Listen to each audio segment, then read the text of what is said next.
एक दिन एमा नदी में नहा रही थी। उसने एक अजीब चीज देखी। पानी की सतह पर $100 का एक नोट तैरता हुआ मिला। उसने फौरन उसे उठा लिया और अपने पास रख लिया। लेकिन जैसे ही उसने आगे देखा, पूरी नदी की सतह पर बहुत सारे डॉलर बिखरे हुए थे। उसे देखकर उसकी खुशी का ठिकाना ही नहीं रहा। नोटों का पीछा करते हुए उसने देखा कि नदी के किनारे 4 भारी भरकम बैग्स पड़े हुए हैं। जब उसने जिप खोलकर देखा तो उसके होश उड़ गए। उनमें हर जगह नोटों के ढेर लगे हुए थे। अचानक इतनी दौलत मिल जाने से वो बहुत ज्यादा लालची हो गई। वो जल्दी एक प्लान बनाती है कि अपने दोस्तों को बताए बिना इन सब पैसों को रबर की नाव की मदद से कहीं छुपा लेगी। लेकिन समस्या ये थी कि बैग्स इतने भारी थे कि उससे हिल भी नहीं पा रहे थे। एमा जब नाव को पानी में उतार रही थी तो अचानक गिर जाती है। तभी उसका एक साथी जेफ उसकी मदद करने के लिए वहाँ आ पहुंचा। अब ये बात छुपाना मुश्किल हो गया था और उसे एक साथी की भी जरूरत थी, इसलिए उसने उसे सच्चाई बता ही दी। जब जेफ ने उन पैसों से भरे बड़े बड़े बैग्स देखे तो वो भी हैरान रह गया। फिर एमा ने उससे कहा कि अगर वो उसकी मदद करता है तो वो दोनों इन पैसों को बराबर बांट लेंगे। लेकिन जेफ का मानना था कि ये पैसे हराम के हैं और उन्हें पुलिस को सौंप देना चाहिए। लेकिन पैसों के लालच में एमा ये मानने को तैयार नहीं थी। वो उसका मुंह बंद करने के लिए अपने हुस्न का इस्तेमाल करती है। जेफ जो पहले से ही एमा को पसंद करता था, तुरंत ही उसकी बातों में आ गया। लेकिन ये सब कुछ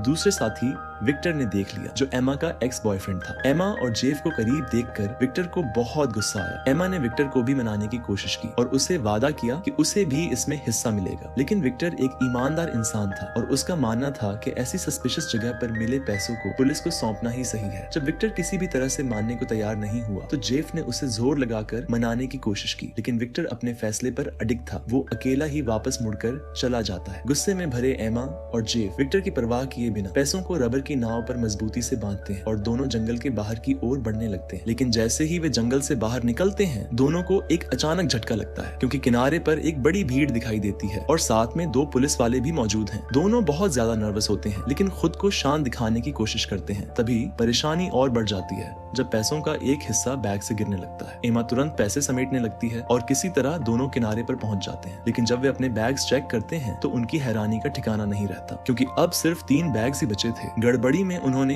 एक बैग नदी में गिरा दिया था। एमा बहुत नाराज होती है और जेफ पर चिल्लाती है कि वो इतने कीमती बैग को ठीक से बांध भी नहीं सका। उस बैग में पूरे $2 लाख थे। इस नुकसान को सहना उसके लिए आसान नहीं था, लेकिन जेफ से उसे कोई मदद मिलने की उम्मीद नहीं थी। अब उसके पास एक ही रास्ता बचता है, विक्टर को फोन करना। वहीं दूसरी तरफ जंगल में विक्टर का सामना असली पैसों के मालिक मिलर से होता है। असल में मिलर एक पायलट था। उसने पैसों का ढेर देखा और लालच में आकर उन्हें ले लिया। फिर अपने प्लेन क्रैश का झूठा नाटक किया। वह खुद पैसों के साथ इस जंगल में उतर आया था, लेकिन नोटों का वजन इतना ज्यादा था कि उसे बैग्स हवा में ही गिराने पड़े। अब वो अपने पैसे ढूंढने आया है, लेकिन उसे बैग्स नहीं मिल रहे हैं। ये सुनते ही विक्टर मिलर के पास से निकलने की कोशिश करता है, जिससे मिलर को शक होता है कि विक्टर को पैसों के बारे में पता है। विक्टर भाग जाता है और मिलर उसका पीछा करने लगता है। तभी एक कार अचानक विक्टर को टक्कर मार देती है। वो कार उन पुलिस वालों की थी जो प्लेन क्रैश की जांच के लिए आए थे। जैसे ही पुलिस वाला विक्टर को देखने के लिए बाहर आता है, मिलर अचानक उस पर हमला कर देता है। पत्थर से सिर टकराने की वजह से पुलिस वाले के सिर से खून बहने लगता है। मिलर इस मौके का फायदा उठाकर उसकी पिस्तौल चुरा लेता है और विक्टर को धमकाता है कि उसे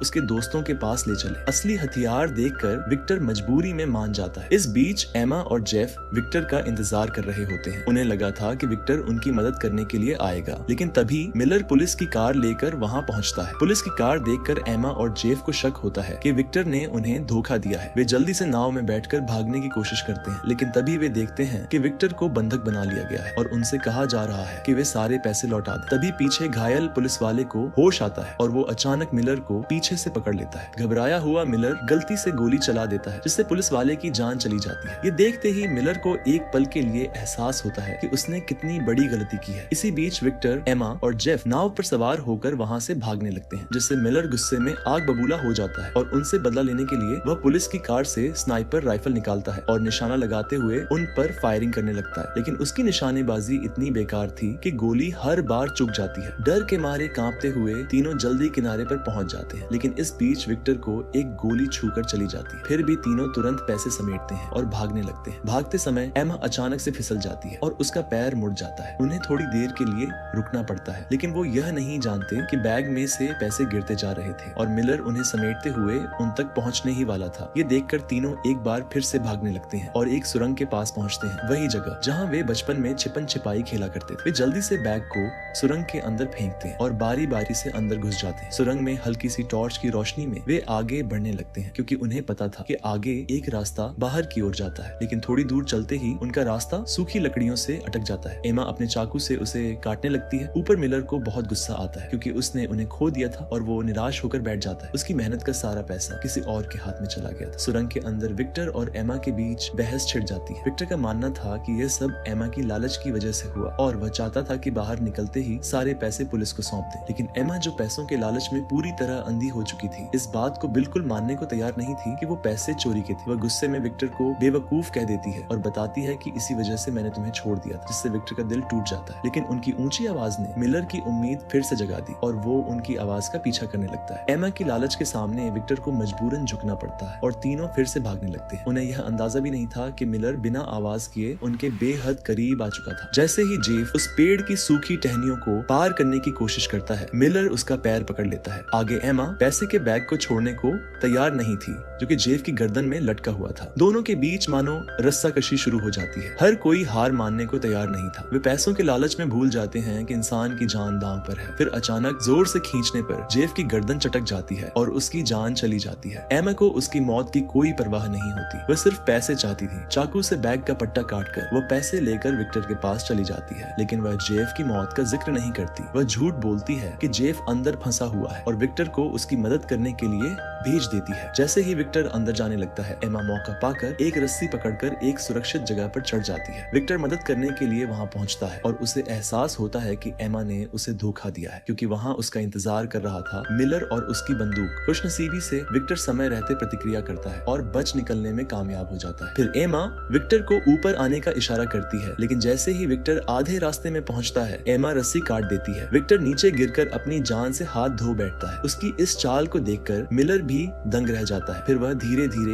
एक पाइप के सहारे ऊपर चढ़ने लगता है। इस बीच एमा बाहर निकलने के रास्ते की तलाश करती है, लेकिन बैग भारी होने के कारण वह उसे एक तेल के ड्रम में छिपा देती है और बाहर जाने की कोशिश करती है। जैसे ही वह निकलने के करीब होती है, मिलर उसे पकड़ लेता है और उसे दीवार के एक कोने में खींच लेता है। वह कहता है कि उसने इससे ज्यादा निर्दयी महिला कभी नहीं देखी, जो पैसे के लिए अपने साथियों की भी जान ले सकती है। वो एमा को एक मौका देने की कोशिश करता है। अगर एमा सारे पैसे सौंप दे तो वो उसे छोड़ देगा, लेकिन एमा कहाँ मानने वाली थी। वह सौदे की बात करती है। पैसे का बंटवारा 3-4 के अनुपात में किया जाएगा, जिसमें 3 हिस्से उसके होंगे और 1 हिस्सा मिलर का होगा। इस पर मिलर भड़क जाता है क्योंकि आखिरकार ये सारे पैसे तो उसके थे। तभी एमा देखती है कि विक्टर, जो मरा नहीं था, धीरे धीरे उनकी ओर आ रहा। एमा जानबूझकर मासूम बनने का नाटक करती है ताकि विक्टर को उस पर दया आए और वह मिलर को मार गिराए। विक्टर अपनी पूरी ताकत से मिलर पर हमला कर देता है और एमा लोहे की रॉड लेकर मिलर को बार बार मारती है। मिलर का वहीं खात्मा हो जाता है, जिसे देखकर विक्टर दंग रह जाता है कि कोई कितना निर्दयी हो सकता है। इसके बाद विक्टर पैसे लेकर एमा के साथ बाहर जाने की सोचता है, लेकिन एमा, जो पहले से ही पैसों के लालच में अंधी हो चुकी थी, उसने मन बना लिया था कि वो सबको धोखा देगी और सारे पैसे अकेले ले जाएगी। वो बंदूक लेकर विक्टर को भी मार देती है। विक्टर और जेफ दोनों एमा को पसंद करते थे। वे सिर्फ एमा को खुश देखना चाहते थे, लेकिन एमा की लालच ने सब बिगाड़ दिया। अंत में एमा अपनी निर्दयता और चालाकी के दम पर उस पूरी दौलत पर कब्जा जमा लेती है, लेकिन साथियों की यादें और उन पर लगे खून के धब्बे भी। क्या वाकई ये दौलत उसे सुकून दे पाएगी? क्या सच में ये दौलत उस कीमत पर हासिल करना सही था?